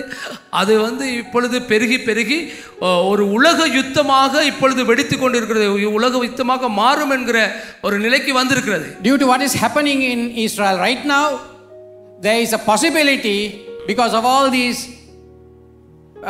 players positioning themselves, there is a possibility it will escalate and it will grow into a world conflict. ඉතින් ඒ නිසා මම කැමති ඔබ ඒ පරිච්ඡේද දෙකත් පරිස්සමෙන් කියවනවා. ஆகவே நீங்கள் அந்த அதிகாரங்கள் ரெண்டையும் மிகவும் ஒரு உன்னிப்பாக வாசிக்கிறதை குறித்து நான் விரும்புகிறேன். මම ටිකක් ඉස්සරහට ගිහිල්ලා පෙන්නන්නම් මේ විරුද්ධව එන ජාතීන් කවුද කියලා. அதாவது வந்து இந்த இஸ்ரவேல் நாட்டுக்கு விரோதமாக வரப்போகிற ஜாதிகள் யார் என்று சொல்லி உங்களுக்கு நான் காண்பிக்கிறேன். ඒ පරිච්ඡේදවල මේ නම් සඳහන් කරලා තියෙනවා. அதில் அந்த அதிகாரத்தில் வந்து அவர்களுடைய பெயர்களை குறிப்பிட்டிருக்கிறது. So let me just introduce to you the nations that will come against Israel. They have been named, specifically named. පළමුවෙන්ම කතා කරනවා රොෂ් කියලා කණ්ඩායමක් ගැන. ரஷ் என்று சொல்லுகிற ஒரு இனத்தை குறித்து சொல்லப்படுகிறது. බොහෝ බයිබල් විශාරදයෝ හිතනවා මේ රුසියාව කියලා. அநேக பேர் சொல்லுகிறார்கள் அது வந்து ருசியா என்று. Many Bible scholars believe that Rosh is a reference to Russia. அதாவது ரஷ் என்று சொல்லுவது வந்து ரஷ்யாவை என்று சொல்லப்படுகிறது. ருசியானு பலாத்தක් වන මාගොග්, ස්කිතියානු සෙනගක්, මාගොග් என்று சொல்லுகிறது. செனகக் மாகோக் என்று சொல்ற அந்த வார்த்தை வந்து ரஷ்யாவுக்கு பொருந்தும். மேஷக் කියන්නේ මොස්කව් කියලා සමහර අය කියනවා. மேசேக் என்று சொல்றது வந்து மாஸ்கோவை குறிக்கிறது என்று சொல்கிறார்கள். ගොග් කියන්නේ පුද්ගලෙක්, නායකයෙක්, යම් පාලකයෙක්. கோகாகு அப்படின்னு சொல்லி இருக்கிறது, அது வந்து ஒரு தலைவரை குறிக்கிறது. தூபல் කියලා නමක් තියෙනවා මේ පරිච්ඡේදය. தூபால் என்று சொல்லி ஒரு வார்த்தை இருக்கிறது. තෙල් සහිත බොල්ස්ක් கலாபே ருசியானு பலாத்தக் ஆப்போம். அதாவது வந்து அது ஒரு ரஷ்யாவில் உள்ள ஒரு பகுதி. அது පාර්සිවරු කියලා නමක් තියෙනවා. තාර්සිස් என்று சொல்லி ஒரு வார்த்தை இருக்கிறது. පාර්සිවරු කියන්නේ අතීතේ ඉරානයට කියපු නම. පාර්සි කියලා කියන්නේ ඉරානය. තාර්සිස් என்று சொல்லுவது வந்து வரலாறிலே ஈரானை குறித்து சொன்னது. கூஷ் කියන්නේ ඉතිயோපියාව. கூஷ் என்று சொல்லுவது வந்து எகிப்தை குறிக்கின்றது. பூட் කියන්නේ லிபியாව. பூட் ஊத் என்று சொல்வது வந்து லிபியாவை. கோம කියන්නේ නැගෙනහිර යුරෝපය. கோபன் என்று சொல்கிறது வந்து கிழக்கு எத்தியோப்பியா. தோகர்மா කියන්නේ துர்க்கிය හා ආමිනියාව, ජෝර්ජියාව වගේ රටවල්. அதே போல துருக்கியை சொல்லுகின்றது. ஷெபாவரு හා දෙදාන්වරු කියලා කියන්නේ සෞදි අරාබිය. ஷெபா என்று சொல்றது வந்து சவுதி அரேபியா. තර්ෂිස් කියන්නේ දුරින් තියෙන එංගලන්තයේ හයෙහි බල ප්‍රදේශ. தர்ஷன் சொல்லும் பொழுது அங்கே தூரத்தில் இருக்கிற இங்கிலாந்தா இருக்கலாம். දැන් ඉගෙන කතා ගොඩක් තියෙනවා. නමුත් අඩුම තරමේ ওই නම් ටික දැක්කව අපිට පේනවා මේගොල්ලෝ තමයි මේ කතාවේ ඉන්නේ දැන්. அதாவது இவர்கள் தான் இந்த இப்பொழுது நிகழ்வுகளில் இருக்கிறார்கள். So when we see these names, we see that these are the very players that we are talking about, that we are focusing on. They are the ones who are doing things right now in the Middle East and what is happening in Israel. Israel වටේට සිදුවෙන තියෙන දේට ඔවුන් මූලික වෙලා ඉන්නවා කියලා අපිට පේනවා. இஸ்ரவேலுக்கு சுற்றிப்புறமாக இருக்கிறவர்களை குறித்து நாங்கள் பார்க்கும் பொழுது இந்த பெயர்கள் எல்லாம் பொருந்துகிறது. උතුරෙන් පැමිණෙන ආක්‍රමණය, வடக்கிலே இருந்து வருகின்ற ஆக்கிரமிப்பு. අනාගතවා කියන උතුරෙන් පැමිණෙන ආක්‍රමණය. அதாவது தீர்க்க தரிசனத்தில் சொல்ல வடக்கிலே இருந்து வருகிற ஆக்கிரமிப்பு. The invasion from the north, in prophecy you'll see the invasion from the north. வட திசையில இருந்து வருகின்ற ஆக்கிரமிப்பு. සිතියමක් අරන් බලන්න. ஒரு வரைபடத்தை எடுத்து பாருங்கள். பலஸ்தீனය කියන තැන බලන්න. பாலஸ்தீனா என்று சொல்ற இடத்துல வைத்து பாருங்கள். ඒකේ උතුර දිහා බලන්න. උඩින්ම තියෙන. அதுல இருக்கிற வடக்கிலே என்ன நாடு அமைந்திருக்கிறது பாருங்கள். උඩින්ම තියෙන රුසියා. மேலே இருக்கிறது ருசியா. ඉතින් මේ දේවල් ඔක්කොම අනාගත වාක්‍ය. මේවා ඉவைகள் මේ වෙන්න ඉස්සරලා ලියවිලා තියෙන දේවල්. இவைகள் எல்லாமே தீர்க்க தரிசனங்கள். So these are all prophecies. You look at Palestine in its placement and Russia in its far north. These all properly said according to prophecy many years before this came into play. ඒ නිසා අපිට බලාපොරොත්තු වෙන්න පුළුවන් මේක පරක්කු නොවී සිදුවේයි කියලා. எங்களுக்கு எதிர்பார்க்க முடியும் இது அவ்வளவு தாமதமாகாமல் கூடிய சீக்கிரத்தில் இது நடக்கலாம் என்று. මේ ඊයේ පෙරේදා මේ දවස් දෙකකට ඉස්සෙල්ලා இந்த 2 நாட்களுக்கு முன்பதாக 2 days ago ඊශ්‍රායල් අගමැතිතුමා එක්සත් ජාතීන් ගේ සැසිවාරය අමතන්න ගියා. அதாவது இஸ்ரவேல் பிரதமர் வந்து பெஞ்சமின் நெதன்யாஹு வந்து அங்கே ஐநா சபையிலே பேசத் தொடங்கினார். 2 days ago the Prime Minister of Israel addressed the United Nations. කතා කරන්න හිටගත්තා විතරයි. அவர் எழுந்து பேசுறதுக்கு நின்று கொண்டது மட்டும்தான். ඡායාරූපයක් පෙන්වනවා. වැඩි හරියක් ලෝක නියෝජිතයෝ තානාධිපතිවරු නැගිටලා යනවා. அதாவது வந்து உலகத்திலே இருந்து அநேக அங்கே அதாவது தூதுவர்கள் வந்து நாட்டிலே ஒவ்வொரு நாடுகளிலும் வந்து தூதர்கள் வந்து எழுந்து போகிறார்கள், நிராகரித்து போகிறார்கள். Most of the ambassadors in the United Nations, as the Prime Minister stands to speak, they get up and go out in protest. හැබැයි 1948 ஆனா 1948 in 1948 එක්සත් ජාතීන් ඒකමතිකව ඊශ්‍රායල් තහවුරු කරනවා. ஐநா சபையிலே எல்லாருமே ஏகோபித்து அவர்களை ஏற்றுக்கொண்டார்கள். In 1948 the United Nations unanimously confirms Israel as a separate state. அவர்கள் சொன்னார்கள், வேண்டிக் கொண்டார்கள், இஸ்ரவேலுக்கு என்று சொல்ல ஒரு நாடு கட்டாயமாக தேவை என்று சொன்னார்கள். අවුරුදු 70ක් ඇතුළත වෙලා තියෙන වෙනස බලන්න. அப்ப பாருங்க 70 வருடங்கள் போனதுக்கு பிறகு எப்படிப்பட்ட ஒரு நிலைமை வந்திருக்கிறது. Look at the shift in this 70 odd years. இப்பொழுது ඇයි? ஏன்? අනාගත වාක්‍ය. தீர்க்க தரிசனம். Fulfillment of prophecy. අනාගත වාක්‍ය සම්පූර්ණ වීම. தீர்க்க தரிசனத்தின் நிறைவேறுதல் சொல்லி நாங்கள் எடுத்துக்கொள்ள வேண்டும். අපි බලාපොරොත්තු වෙන්නේ. නමුත් එසකියල් 37 38 කියවලා බලන්න. ஆனால் நாங்கள் எதிர்பார்க்கவில்லை. ஆனால் 38 39 வாசித்து பாருங்கள். දැන් තියෙන්නේ හමුදාවල් ටික එන්න විතරයි. இப்பொழுது இருப்பது ஒரு நாடாக வருவதற்கு மாத்திரம்தான். ඇමරිකාවටවත් කාටවත් ඒට විරුද්ධව හිට ගන්න බැරි වෙනවා. அமெரிக்காவுக்கும் யாருக்குமே அதை எதிர்த்து நிற்க கூடாமல் போகும். Not America, no one will be able to stand against when the armies, the coalition come to invade Israel. That is prophecy. ඒක අනාගත වාක්‍යය. அது ஒரு தீர்க்க தரிசனம். එතනයි අද දැන් අපි ජීවත් වෙන්නේ. அவிடத்துல தான் நாங்கள் இப்பொழுது வாழுகின்றோம். ඒක ඕනම මොහොතකදී සිදු වෙන්න පුළුවන්. அது எந்த சந்தர்ப்பத்திலே நடக்கலாம். මිත්‍රවරුනි, අපි අවසාන කාලයේ අවසාන කොටසට ඇවිල්ලා ඉන්නවා. நாங்கள் கடைசி காலத்துல கடைசி பகுதிக்கு வந்திருக்கிறோம். යේසුස් වහන්සේගේ පැමිණීම ඔන්න මෙන්න තියෙන තැනක අපි ඉන්නේ. இயேசு கிறிஸ்துவுடைய வருகையிலே இந்த மிகவும் அருகிலே நாங்கள் சமீபமித்து வந்திருக்கின்றோம். We have come to almost the end of the end times. We are awaiting the return of the Lord Jesus Christ at any moment. අපි කොච්චර මේ ගැන සැලකිල්ල දැක්විය යුතුව තියෙනවද? இதோ பாருங்கள், நாங்கள் எவ்வளவு இதற்கு நாங்கள் கவனம் செலுத்த வேண்டியவர்களாக இருக்கிறோம். How much more should we give our attention to this factor, because this is biblical prophecy coming true right before our eyes. අපේ ඇස් ඉස්සරහම අනාගත වාක්‍ය, බයිබලයේ අනාගත වාක්‍ය සම්පූර්ණත්වයට පත් වෙනවා අපි සියසින් දකිමින් සිටින අවස්ථාවක්. அதாவது இந்த தீர்க்க தரிசனங்கள் நிறைவேறி கொண்டிருக்கிறது எங்களுடைய கண்களினாலே நாங்கள் பார்க்கக்கூடியதா இருக்கிறது. දෙවියන් වහන්සේ උන්වහන්සේගේ වචනය තියන්න ලෑස්ති. தேவனுடைய வார்த்தையை நிறைவேற்றுவதற்கு ஆயத்தமாயிருக்கிறார். නමුත් අපි ලෑස්තිද දෙවියන් වහන්සේ අපෙන් බලාපොරොත්තු වෙන කාර්ය ඉෂ්ට කරන්න? ஆனால் நாங்க ஆயத்தமா இருக்கிறோமா தேவன் எதிர்பார்க்கிறதை நிறைவேற்றுவதற்கு? අපි ලෑස්තිද දෙවියන් වහන්සේ අපි ඉස්සරහා තියලා තියෙන වගකීම් ටික අතට ගන්න සභාව හැටියට? நாங்கள் ஆயத்தமா இருக்கிறோமா தேவன் எங்களுக்கு முன்னாக வைத்திருக்கிற பொறுப்புகளை ஏற்று நடப்பதற்கு? As the church, are we ready to take the responsibility that God has placed before us into our hands?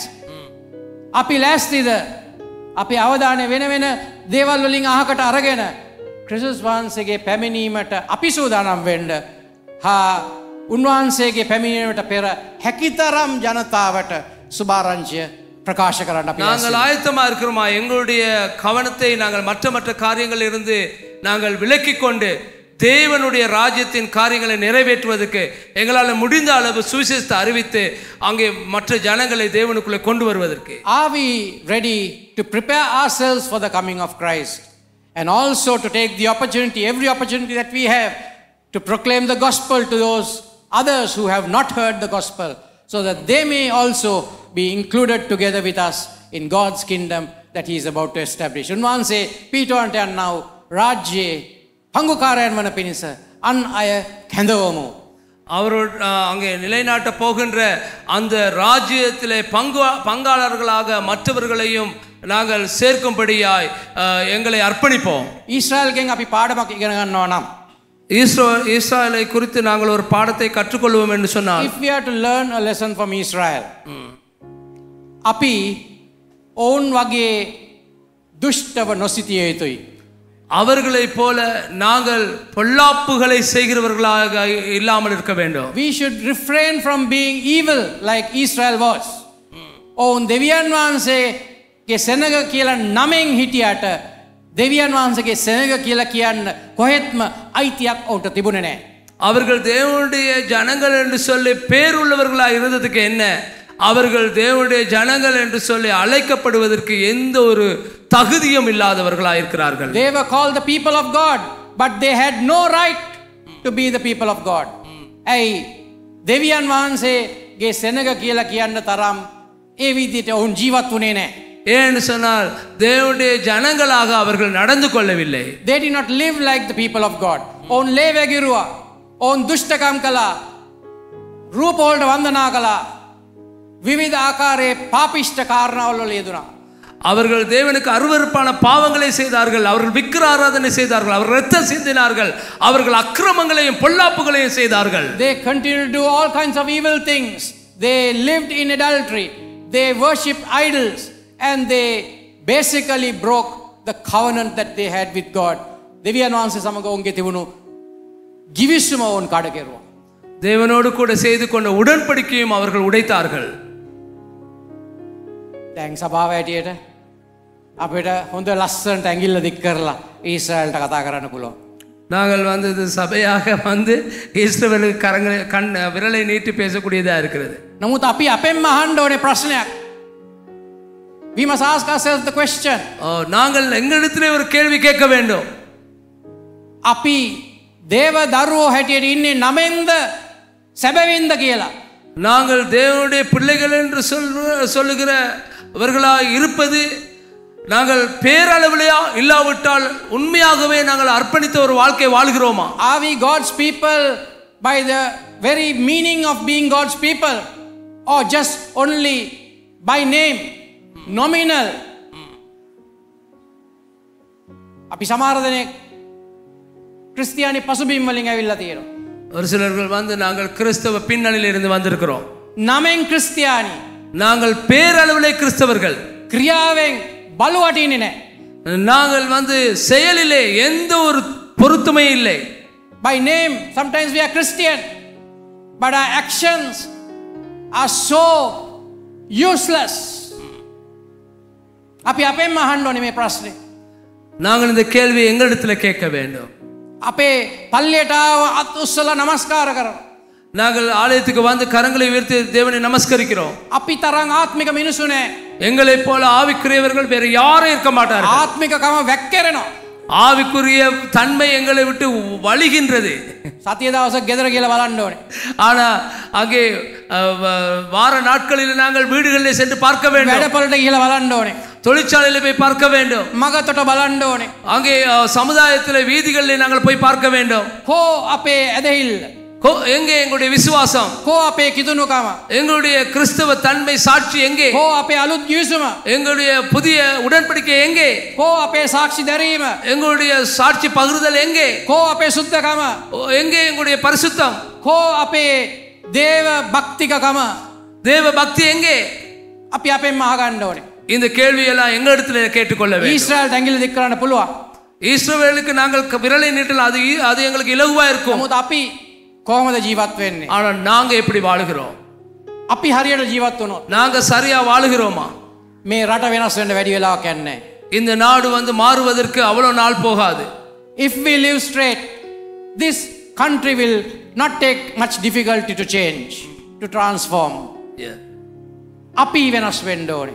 நாங்கள் மாற வேண்டும். අපි උන්වහන්සේ උදෙසා ජීවත් වෙන්න ඕනේ. நாங்கள் அவருக்காக வாழ வேண்டும். අපි අලුත් කිවිසුමේ සෙනග වෙන්න ඕනේ. நாங்கள் புதிய ஏற்பாடின் ஜனங்களாய் மாற வேண்டும். අපි වචනයේ අර්ථයෙන්ම දෙවියන් වහන්සේගේ දරුවෝ දැරියෝ වෙන්න ඕනේ. நாங்கள் கர்த்தருடைய வார்த்தையின் பிரகாரமாகவே தேவனுடைய உண்மையான தேவ பிள்ளைகளாக மாற வேண்டும். In the very meaning of its word, we should live as God's people, live as God's sons and daughters. ඒ අභියෝගය අපි ඉස්සරහා තියෙනවා. அந்த சவால் எங்களுக்கு முன்னதாக இருக்கிறது பிரியமானவர்களே. අපිට වැඩි දවසක් ඉතුරු වෙලා නැහැ. எங்களுக்கு நீண்ட நாட்கள் மிகுதியாக இல்லை. අනාගත වාක්‍ය කියපු විදියටම කියපු වෙලාවටම සිදු වෙනවා. தீர்க்க தரிசனம் சொன்ன நேரத்துக்கு துல்லியமாக நிறைவேறும். Prophecy is happening just as it has said on the appointed exact time.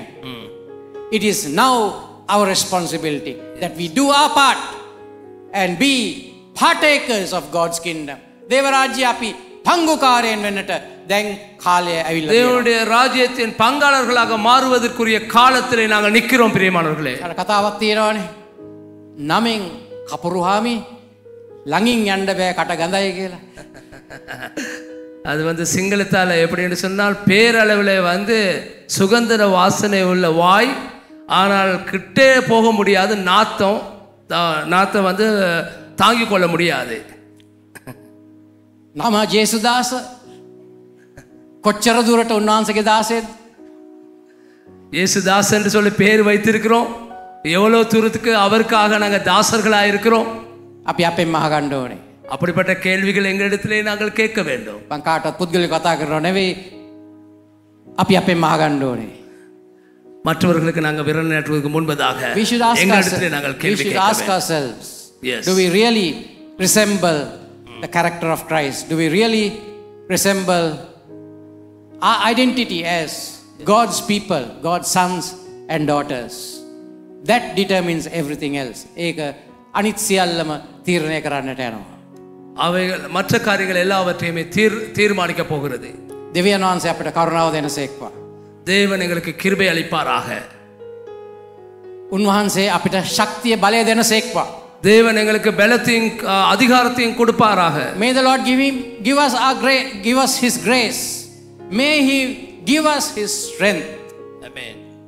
අපි ජය ගන්නන්ට වඩා අධික ලෙස ජය ගන්නන් වන පිණිස நாங்கள் வெற்றிக்கு மேல் வெற்றி பெறும்படியாக தேவன் எங்களுக்கு கிருபை அளிப்பாராக. So that we will become people who will overcome, greater than those who are the overcomers.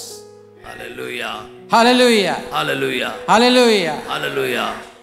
මොහොතක් ඔබගේ හිස් නමාගෙන ඇස් වසා ගන්න. நாங்கள் சற்று நேரம் எங்களுடைய கண்களை மூடி எங்களுடைய தலைகளை தாழ்த்தி මම கொள்வோம். කාටවත් අත උස්සන්න කියන්නේ නැහැ. நான் யாருக்குமே கரங்களை உயர்த்த சொல்லவில்லை. අපි ආපු දේ හිතන්න එපා. අපරාධය අරයාද පල්ලියා වෙන එයා මෙතන හිටියා නම් එයාට කියපු එයා අහන්න තිබිච්ච වචනයක් කියලා හිතන්න එපා. நாங்கள் யாருக்குமே குறித்து குற்றமுள்ளவர்களாக இல்லாமல் இருப்போம் என்று சொன்னால் குற்றச்சாட்டுகள் இல்லாமல் இருப்போம். அவர் வந்திருந்தால் இது அவருக்கு நல்லா இருந்திருக்கும் என்று சொல்லி அப்படி நினைக்காமல் இருப்போம். මේ වචනේ අරයාට මෙයාට නෙමෙයි මේ වචනේ ඔබටයි. இந்த வார்த்தை அவருக்கோ இவருக்கோ இல்லை, எனக்கு தான் இது அப்படி நினைப்போம். நாங்கள் දෙවියන් වහන්සේ ඔබට මොනවද කිව්වේ? கர்த்தர் உங்களோடு கூட பேசியிருப்பாருன்னு நான் நம்புகிறேன். ඔබ දෙවියන් වහන්සේට ප්‍රතිචාර දක්වන්න. கர்த்தர் உங்களுக்கு பேசியிருப்பார். நீங்க அந்த வார்த்தைக்கு உண்மையுள்ளவர்களாக இருங்கள். ඔබ කැප වෙන්නද? நீங்க உங்களை அர்ப்பணிங்கள். මේ සභාව ඉඩ මදි. இந்த சபை உங்களுக்கு இடம் போதாமல் போகும். අපි හරියට කැප වුණොත් நாங்கள் சரியாக எங்களை அர்ப்பணித்தால் මේ වගේ තව තැන් ගණනාවක් ගන්න සිදු වෙනවා. இவ்வாறான இடங்கள் அநேகமான இடங்களுக்கு நாங்கள் போகிறோம். අපේ ජීවිත දිහා බලලා අපේ සාක්ෂිය අහලා දෙවියන් වහන්සේ අපි තුල කරන දේ දැකලා උන්වහන්සේ වෙතට එන සෙනග බාර ගන්න හා ඔවුන්ට අවශ්‍ය කරන පෝෂණය ලබා දෙන්න. நாங்கள் எங்களுடைய இடங்களை பார்க்கும் பொழுது அந்த இடத்துங்களில் சென்று நாங்கள் கர்த்தருடைய வார்த்தையை சொல்லி அநேக ஜனங்களை மீட்டு கொண்டு வரக்கூடியதாக இருக்கும். මේ අවසාන කාලයේදී අපි කැප වෙමු එවැනි ජීවිතයක් ගත කරන්න. அவ்வாறான ஒரு வாழ்க்கை வாழ்வதற்கு எங்களை நாங்கள் அர்ப்பணிப்போம். එවැනි බලපෑමක් ඇති කරන්න අපි කැප වෙමු. அப்படிப்பட்ட ஒரு தாக்கத்தை நாங்கள் ஏற்படுத்த வேண்டும் சொல்லி நாங்கள் எங்களை அர்ப்பணிப்போம். බලවත් දේව දාස දාසින් වෙන්න අපි කැප වෙමු. அப்படிப்பட்ட தேவ வல்லமை உள்ள தாசர்களாக வேண்டும் என்று சொல்லி எங்களை அர்ப்பணிப்போம். එවැනි சாட்சிකාරයන් වෙන්න අපි කැප වෙමු. அப்படிப்பட்ட சாட்சியாளர்களாய் மாற வேண்டும் சொல்லி நாங்கள் ஜெபிப்போம். දෙවියන් වහන්සේට කියමු ස්වාමිනී අපිව අරගෙන ඔබගේ මහිමය උදෙසා පාවිච්චි කරන්න. தேவனுக்கு நாங்கள் சொல்லுவோம், ஆண்டவரே எங்களை எடுத்து உம்முடைய மகிமைக்கு என்று பயன்படுத்துங்க ஆண்டவரே. අපි සතු සියල්ල උන්වහන්සේට යටත් කරමු. எங்களுக்கு இருக்கிற எல்லா உடைமைகளையும் அவருக்கு நாங்கள் தாழ்த்துவோம். අපේ කාලය උන්වහන්සේට දෙමු. எங்களுடைய நேரத்தை அவருக்கு கொடுப்போமே. අපේ ජීවිත උන්වහන්සේට කැප කරමු. எங்களுடைய வாழ்க்கை இன்னும் அவருக்கு நாங்கள் அர்ப்பணிப்போமே. අපේ හීන පැත්තක තියලා උන්වහන්සේගේ සැලැස්ම අතට ගනිමු. எல்லா காரியங்களையும் நாங்கள் ஒரு பக்கத்தில் வைத்து விட்டு அவருடைய திட்டத்துக்குள் நாங்கள் வருவோம். මොකද උන්වහන්සේට ඕනේ අපි හැම කෙනෙක්ව පාවිච්චි කරන්න. ஏன்னு சொன்னா அவர் தான் எங்களை அவர் பயன்படுத்த போகிறார். අපි ලෑස්ති නම් උන්වහන්සේ ලෑස්ති. நாங்கள் ஆயத்தமாகும் பொழுது அவர் ஆயத்தமாகுவார். අපි ලෑස්ති නම් උන්වහන්සේ ලෑස්ති. நாங்கள் ஆயத்தம் என்று சொன்னால் அவர் ஆயத்தமாகுவார். උන්වහන්සේගේ ආත්මයෙන් උන්වහන්සේ ලෑස්ති අපිව බල ගන්නවන්න. ஆவியானவர் எங்களை அங்கே வலுவூட்டுவதற்கு ஆயத்தமாக இருக்கிறார். උන්වහන්සේගේ හැකියාව හා බලය අපි තුලින් ක්‍රියාත්මක කරන්න උන්වහන්සේට ඕනකම තියෙනවා. அவருடைய ஆற்றலின் திறமையை வல்லமை கூடாக எங்களை அங்கே வெளிக்கொண்டு வருவதற்கு அவர் விரும்புகிறார். අපි අලුතෙන් උන්වහන්සේට කැප වෙමු. ஆகவே புதிதாக எங்களை நாங்கள் அர்ப்பணிப்போம். අපි උන්වහන්සේගේ කරුණාව ආයුධ සිටීමු. ஆகவே நாங்கள் அவருடைய கிருபையை வேண்டி நிற்போம். අපි මොහොතක් ගමු මේ සඳහා. நாங்கள் இந்த வேளையிலே ஒரு சற்று நேரம் எடுப்போம். ஹalleluya ஹalleluya ஹalleluya ஹalleluya ஸ்தோத்திரம் ஸ்தோத்திரம் ஸ்தோத்திரம் ஸ்தோத்திரம் ஸ்தோத்திரம் ஸ்தோத்திரம் ஆண்டவரே நன்றி நன்றி நன்றி நன்றி நன்றி நன்றி தகப்பனே உமக்கு நன்றி. ஹalleluya ජීවමාන පියාණනි මේ උදෑසන අපි ඔබගේ සුද්ධ උදෑතට යටත් වෙනවා බාර වෙනවා. ஜீவனுள்ள தகப்பனே உம்முடைய பரிசுத்த கரத்திலே எங்களை ஒப்புவிக்கிறோம். நாங்கள் எங்களை தாழ்த்துகிறோம். අපි තේරුම් ගත්තා අපේ අතේ තිබෙන බාර දුර වගකීම. நாங்கள் விளங்கிக் கொள்ளோம் எங்களுக்கு நீங்க பொறுப்பு கொடுத்திருக்கிற பாரதூரமான பொறுப்பை.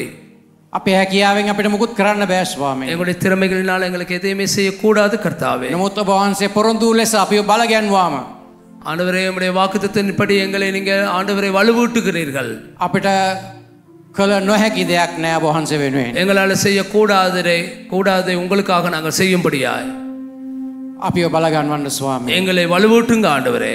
මේ ලෝකේ කාරණා නිසා අපේ හිත්වල ලොකු බරක් තියාගෙන ගමන් නොකර අපි ඔබ වහන්සේගේ කරුණාව තුළ ඉදිරියට ගෙනයන්න කියලා අපි இந்த கடைசி காலத்திலே அநேக விடயங்களை குறித்து நாங்கள் அதிகமாக பாரப்படாமல் ஆண்டவரே உம்முடைய திட்டத்தை நாங்கள் நினைத்து கொண்டு வாழ்வதற்கு எங்களுக்கு உதவி செய்யுங்கப்பா. මෙතන සිටින සෑම දරුවෙක් තරුණ තරුණියෙක් වැඩිහිටි කෙනෙක් දේව සේවක සේවිකාවක් අපි ඔබගේ දෑතට බාර කරනවා. இவ்விடத்தில் இருக்கின்ற வாலிபர்கள், யுவதிகள், தலைவர்கள், மூப்பர்கள் ஆண்டவரே ஒவ்வொருவரையும் உம்முடைய தேவ கரத்தில் ஒப்பு கொடுக்கிறோம். අපි අරගෙන ඔබ වහන්සේගේ කැමැත්ත ලෙස ඔබගේ ආයුධ ලෙස අපිව පාවිච්චි කරන්න. ஆண்டவரே உம்முடைய திட்டத்தின்படி உம்முடைய சித்தத்தை நிறைவேற்ற எங்கள் ஒவ்வொருவரையும் ஒரு பாத்திரமாக எடுத்து பயன்படுத்துங்க ஆண்டவரே. ඔබගේ පැමිණීම බලාපොරොත්තුෙන් ජීවත් වෙන්න අපට උදව් වෙන්න. உம்முடைய வருகையை எதிர்பார்த்த வண்ணமாய் வாழ்வதற்கு எங்களுக்கு உதவி செய்யுங்க ஆண்டவரே. දේව ජනතාව ලෙස ජීවත් වෙන්න අපට උදව් වෙන්න. தேவ ஜனங்களாக வாழ்வதற்கு எங்களுக்கு உதவி செய்யுங்க ஆண்டவரே. යේසුස් වහන්සේගේ තුන් இயேசுவின் நாமத்தினாலே ஆமென். ආමේන්.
Yali na turma barasiti